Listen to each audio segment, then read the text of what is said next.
Salam guys, apa khabar semua? Diharap semua sihat-sihat. Okey, aku nak cerita sikit pasal jalan berlubang ni ya. Di kebanyakan tempat, kalau anda ternampak lubang atas jalan tu, tolong beritahu pada JKR ya, supaya mereka dapat memperbaiki lubang tu, tutup lubang tu.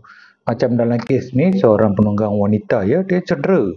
Dekat muka, tangan semua cedera sebab dia masuk dalam lubang tu dan motornya terbabas. Jadi kita sebagai pengguna jalan raya sentiasa gunakan jalan raya.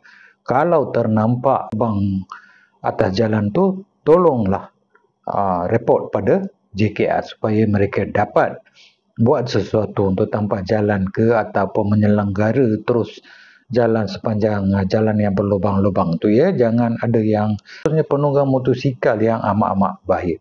Sebab kalau kena sikit dia dah terbabas. Jadi pastikan kalau anda ada ternampak lubang, report pada JKR ya, dan JKR juga haruslah sentiasa memeriksa jalan supaya jalan selamat digunakan oleh semua mereka yang membayar cukai jalan. Okey guys, jumpa lagi di video akan datang.